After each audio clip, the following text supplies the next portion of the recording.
ईसाई, मुसलमान और यहूदी सिर्फ एक खुदा पर यकीन रखते हैं और तीनों हजरत इब्राहिम की औलादों में से हैं। हजरत इब्राहिम के दो बेटे थे, हजरत इस्माइल और हजरत ईसाक। यहूदी हजरत ईसाक के बेटे हजरत याकूब की औलादों में से हैं, जिन्हें इजराइल भी कहा जाता था। आप सभी जानते हैं कि आसमानी किताबें चार हैं: तौरात, जबूर, इंजील, कुरान।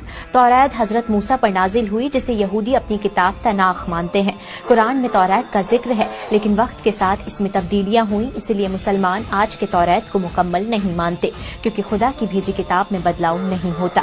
दूसरी तरफ क्रिश्चियन हजरत ईसा, जीसस क्राइस्ट को खुदा का बेटा मानते हैं।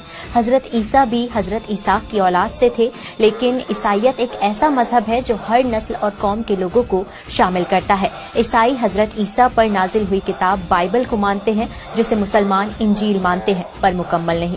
और अब बात करते हैं मुसलमानों की।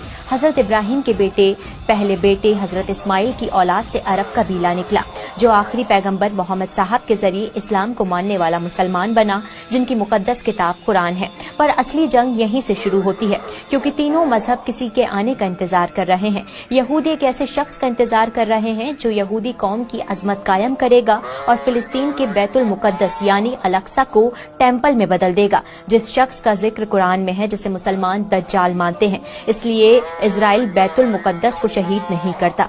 दूसरी तरफ ईसाई यानी क्रिश्चियन हजरत ईसा के आने का इंतजार कर रहे हैं। उनका मानना है कि वो दोबारा यरूशलेम यानी फिलिस्तीन में आएंगे, ताकि कयामत के दिन यानी जजमेंट डे पर गुनाहों का हिसाब लें और खुदा की हुकूमत को मुकम्मल तौर पर कायम करें।